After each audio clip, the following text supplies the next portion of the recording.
Well, good morning and welcome. I've got a special guest with me, Tom Chitock. He's actually my daughter's fiance, and one of the things I love about Tom is that he's got a passion for God.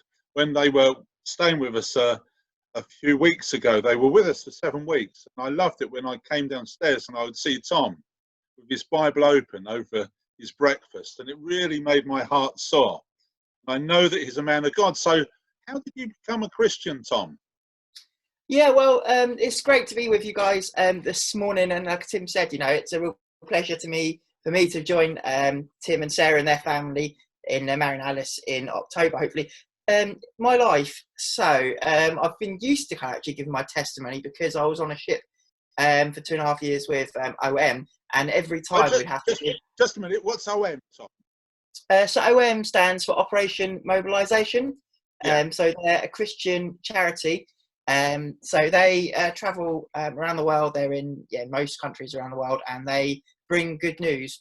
So their kind of way they do it is through books, through selling literature, and through going into different communities around the world, and actually bringing the hope of Jesus Christ, and actually just journeying with people and becoming alongside them and meeting people where they're at, and actually not forcing it, but actually coming down to their level, which I think is quite relevant, really. Actually, I think you're meeting people where they're at, isn't it? And I think and kind of not forcing people, because I think so many people think that evangelism is like going out on the streets and actually, like with a microphone and stuff like that. But actually, it's not. It's about coming alongside people and sympathising with them, actually, like helping them with their current situation where they are. I think that's quite relevant, isn't it?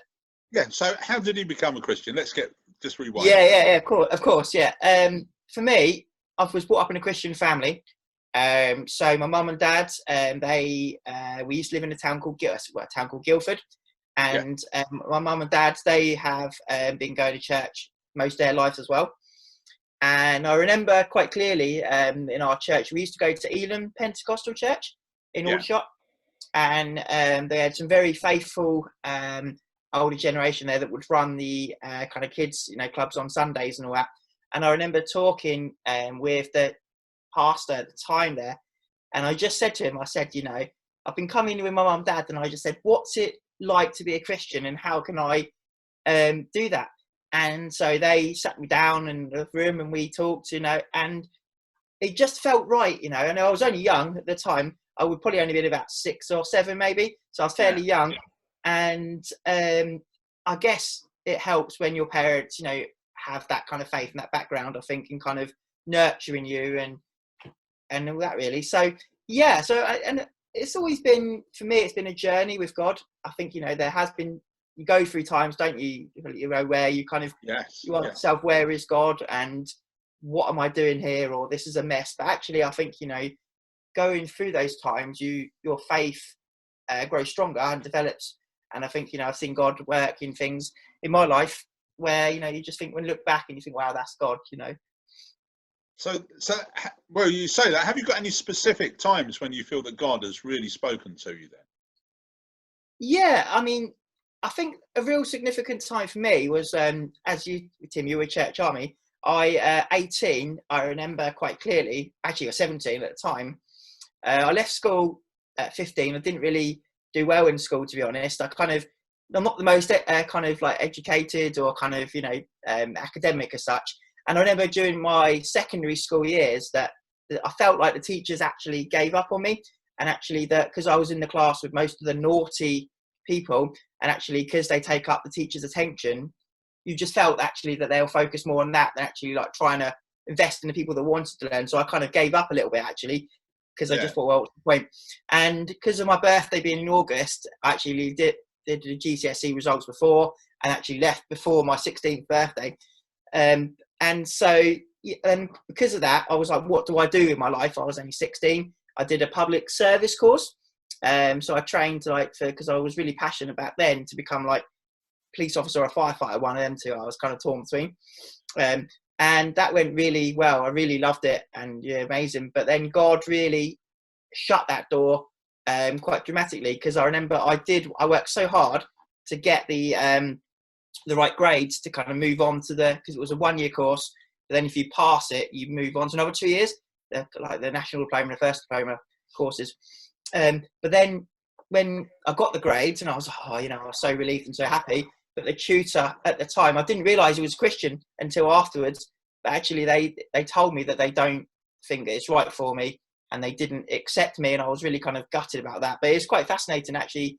Further on down the line, it was only last year I found out he's a Christian, and he was a Christian at the time, but he was going through a lot of other things on with his family and God and so it was quite interesting when you look back at it, things like that. But then so I remember having a chat with someone in our church about what do I do? I was like, I'm 17, coming on 18.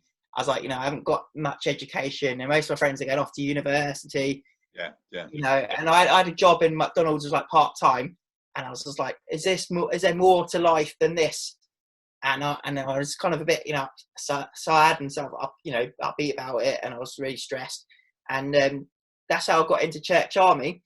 And so on my 18th birthday, I left. Well, just after I left to join Church Army, but little did I know that God would really break me at that point.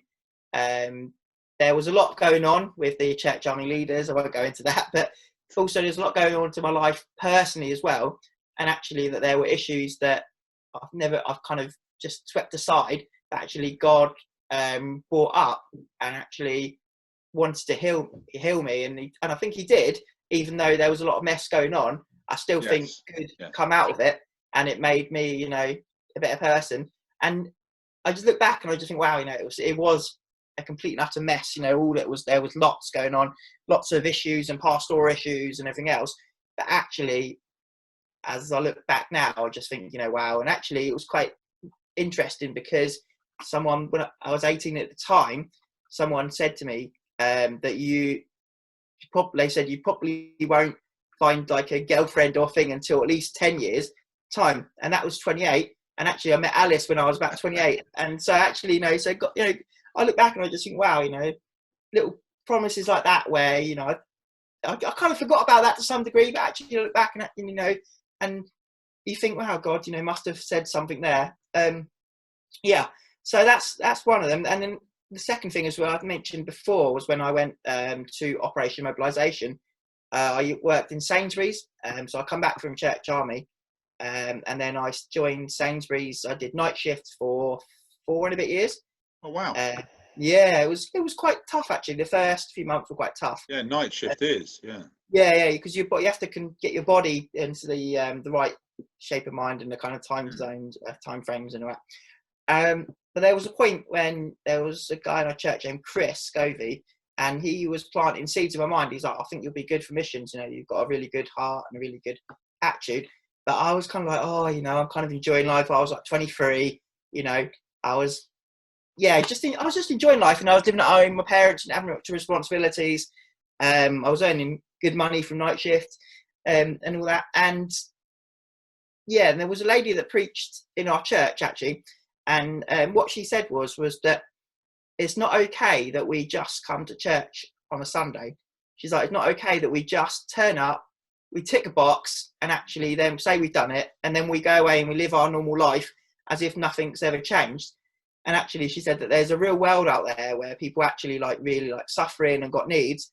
And actually, as she said, as Christians, it's kind of our duty or responsibility to actually care for those people and to actually minister to them and kind of share, Jesus. And that really struck me actually, because I was like, do you know what? I was like, it's not all about me, or it's not all about just what, I'm happy and content, or I'm kind of just doing my own thing, but actually that what you can do for other people. And Jesus always says about sharing, giving it, gospel is good news, isn't it? And for me, my understanding as well is that if like a kid, when a child's really excited and they get a present, they want to open it, and actually we need to be there about Jesus, don't we? We want to share, and we kind of want to be excited about it and kind of share it with other people. And so and it really kind of struck me. And then I went back to my friend that mentioned about planting seeds, and then they put in contact with OM, and it was like an amazing effect, because I applied at the Easter, which is the April, and they said, oh yeah, you can go, but you're going to be going in September, but you need to raise all this support before September and thing. And so I was like, this is really happening. So I had to tell my mum, dad, and then I had to kind of raise all support, and God really provided. People were supportive.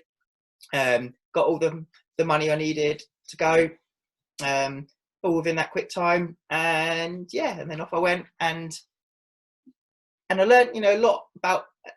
Again, that was one of the learning curves as well, because I think for me, it's interesting that when we stay in our, let's say, comfort zone, we just kind of plod along. Actually, it takes something to move away for you to actually grow. And both my times, I've actually had to move away for me to actually learn lessons to grow, to then either come back or to take further, which is, I think, is quite interesting.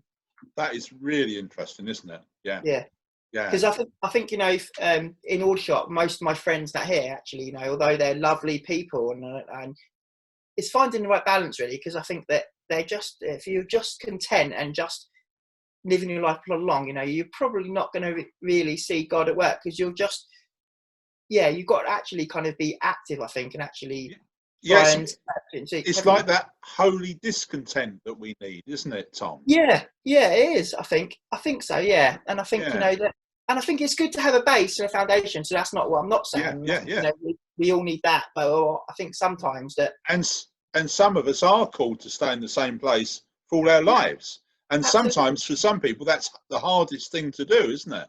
Absolutely, and it's more of a sacrifice, I think, as well, because if you've got your own dreams and you want to do stuff, but actually God's calling you to stay, you've got to really sacrifice what you want for God. And I think that's quite important, really, isn't it? And I think leaving family or loved ones behind, or kind of actually moving on is it's quite a big sacrifice. But God kind of comes through, and God actually brings us through it, and you'll see things that you don't normally see or you wouldn't expect to see. Does that make sense? Yeah, that does make sense. Yeah. Well, Tom, thank you for talking to us, and I'm looking forward to the wedding we hope in October. Yeah. And we're really excited about that. So God bless you. Yeah. And it's just great to talk and hear a bit more about your story that I didn't know. So thank you for this time, Tom. Yeah, it's nice to share as well, because I'll get a little bit more. Sorry, Tim, that's okay. Because when I was younger, I always thought that my testimony was boring. Actually, all it is I always say, I've been brought up in a Christian family, always had that influence and always think, actually, it's not really powerful. And I always thought that the more there's a gang, I don't know if you've heard of them, they're called Tough Talk. Have you heard of them? Yes, yeah. So they come down and they were really powerful. And I always kind of thought, well, actually, they've got testimonies more powerful because they were kind of, extreme, far away from God, but actually God brought them back and showed God's power. And actually, that's more powerful than mine. But someone told me and corrected me, actually, that's not the case. Actually, my testimony is just powerful. And actually, I want to encourage people that, that's not the case. God can use you where you are. And just because something may seem simple or whatever you have, if you offer it to God, I think, God honours that. And I think, so I want to share that with you. No, that's really good. And also, I just wanted to roll right back to the beginning of your testimony. You become a Christian in your early years, like I did myself as a child. Yeah. And, and I can see it was for you as it was for me. That was as life-changing as a child as it would have been as an adult. All right, there was times through my childhood, and especially through my teenage years, where I had to keep recommitting. Because I've always say adolescence Christianity is a bit like oil and water. It's a bit of not the best of mixes, is it? No, yeah, and I think if you've got the foundations, I think at a young age you're probably in good stead. But if you're kind of asking questions at a teenager times, you may want to try and go off and experience things in the world.